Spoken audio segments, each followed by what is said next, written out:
ತುಂಬ ಫ್ರ್ಯಾಂಕಾಗಿ ಹೇಳಬೇಕು ಅಂದರೆ ನನಗೆ ನಮ್ಮ ತಾಯಿ ಪಾಪ ಎಲ್ಲ ನೋಟ್ಸು ಕಲೆಕ್ಟ್ ಮಾಡೋರು. ನಾನು ಆಬ್ಸೆಂಟ್ ನೋಟ್ಸ್ಗಳ್ನೆಲ್ಲ ಕಲೆಕ್ಟ್ ಮಾಡ್ತಾಯಿದ್ದಿದ್ದು ಅವರು ನಮ್ಮ ಫ್ರೆಂಡ್ ಸರ್ಕಲ್ಗಳಲ್ಲಿ. ಅವ್ರೇನು ಮಾಡೋರು ಅಂತಂದರೆ ಇದಕ್ಕೆ ಪಾಪ ನನ್ನ ಟೀಚರ್ಸು ನನಗೆ ನೋಟ್ಸ್ ಕೊಡ್ತಾಯಿದ್ದು ಫ್ರೆಂಡ್ಸು ಎಲ್ಲರಿಗೂ ಈ ಕ್ರೆಡಿಟ್ಸ್ ಹೋಗುತ್ತೆ. ತುಂಬ ದೊಡ್ಡ ಲಿಸ್ಟ್ ಇದೆ ಅದು. ಎಲ್ಲರ ಹೆಸರು ನನಗೆ ಆಲ್ಮೋಸ್ಟ್ ಜ್ಞಾಪಕ ಇದೆ, ಬಟ್ ಒಬ್ರದ್ದೆಲ್ಲ ಮಿಸ್ ಆಗಿ ಇನ್ನೊಬ್ರಿಗೆ ಹರ್ಟ್ ಆಗುತ್ತೆ ಅಂತ ಹೇಳ್ತಿಲ್ಲ. ನಾನು ಆಕ್ಸ್ಫರ್ಡ್ಸ್ ಫಸ್ಟ್ ಈಸ್ಟ್ ವೆಸ್ಟ್ ಓದಿದ್ದು, ಆಮೇಲೆ ಆಕ್ಸ್ಫರ್ಡ್ಸ್ಕೊಂಡು ಆಮೇಲೆ ವಿದ್ಯಾವರ್ಧಕಕ್ಕೆ ಬರೋ ಅಷ್ಟೊತ್ತಿಗೆ ನಾನು ಯಾವುದೂ ಮಾಡಲಿಲ್ಲ. ಹೈಸ್ಕೂಲ್ ಬಂದಿದ್ದೆ. ಬಟ್ ನನ್ನ ಮೇಜರ್ ನಾನು ಶೂಟಿಂಗ್ ಹೋಗ್ತಾಯಿದ್ದೆ Oxford school, Nandini layout. So ಅಲ್ಲಿಯ ಫ್ರೆಂಡ್ಸ್ಗಳು ಏನಿದ್ದಾರೆ ನನಗೆ ನನ್ನ ಚೈಲ್ಡ್ಹುಡ್ಡಲ್ಲಿ ನಾನು ಪಾಸ್ ಆಗ್ಲಿಕ್ಕೆ ಇನ್ನೊಂದಕ್ಕೆ ಆ ಫ್ರೆಂಡ್ಸ್ಗಳು ಕೊಟ್ಟಂಥ ನೋಟ್ಸ್ ಇರ್ಬೋದು. ಮತ್ತು ಆಕ್ಸ್ಫರ್ಡ್ ಸ್ಕೂಲ್ನ ಪ್ರಿನ್ಸಿಪಲ್ರು ಕೊಡಗಿನ ಸೀತಮ್ಮ ಅಂತ ಅವ್ರ ಹಸ್ಬೆಂಡ್ ಅಜಿತ್ ಪ್ರಭು ಅಂತ, ಅವ್ರು ಕೊಟ್ಟಂಥ ಒಂದು ಲೀನಿಯನ್ಸ್ ಇದೆಯಲ್ಲ, ಅದು ತುಂಬ ಹೆಲ್ಪ್ ಆಯಿತು ನನಗೆ.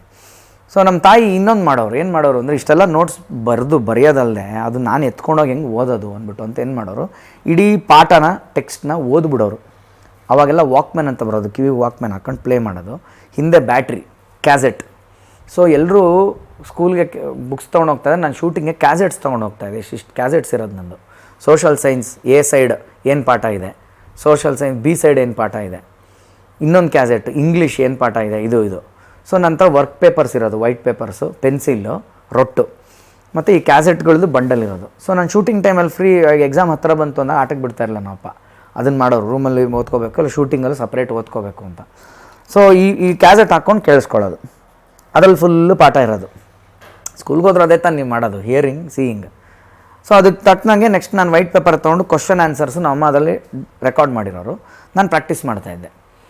ಸೊ ಈ ಪ್ರಾಕ್ಟೀಸ್ ಏನಾಗೋದು ನನಗೆ, ಇವರೆಲ್ಲ ಸ್ಕೂಲ್ಗೆ ಹೋಗಿ ನೋಟ್ಸ್ ಏನಿರ್ತಾಯಿತ್ತು, ವಾಪಸ್ ನಾವು ಸೇರಿದಾಗ ನನಗೂ ಅವ್ರಿಗೂ ಸಿಲೆಬಸ್ ಸೇಮ್ ಇರ್ತಾಯಿತ್ತು. ನಂಗೆ ಯಾವುದು ಮಿಸ್ಸಿಂಗ್ ಪೇಜ್ ಇರ್ತಾ ಇರಲಿಲ್ಲ. ಸೊ ಟೆಸ್ಟ್ ಎಕ್ಸಾಮ್ ಬರೋಕ್ಕೆ ಮುಂಚೆ ಒಂದು ವಾರ 10 ದಿನ ಯಾವುದು ಶೂಟಿಂಗ್ ಒಪ್ಕೊತಾ ಇರಲಿಲ್ಲ. ಆವಾಗ ಕೂತ್ಕೊಂಡು ಚೆನ್ನಾಗಿ ಒಂದು ಸ್ವಲ್ಪ ಕಂಬೈನ್ ಸ್ಟಡಿ, ಇನ್ನೊಬ್ಬರು ಫ್ರೆಂಡ್ಸ್ಗಳು ಮನೆಗೆ ಹೋಗಿ ಏನೇನು ಮಿಸ್ಸಿಂಗ್ ನೋಟ್ಸು ಪ್ಯಾಚಪ್ ಮಾಡ್ಕೊಂಬಿಟ್ರೆ ನಾನು ಒಂದು 75 to 80%, 90% ಎಲ್ಲ ಬಂದ್ಬಿಡೋದು. ಇದು ಬೇರೆ ಪೇರೆಂಟ್ಸ್ಗೂ ಕ್ವಶನ್ ಆಗೋದು, ಇದು ಹೆಂಗೆ ನಡೀತಾ ಇದೆ ಟೆಕ್ನಿಕ್ ಗೊತ್ತಾಗ್ತಾ ಇರಲಿಲ್ಲ ಅವ್ರಿಗೆ.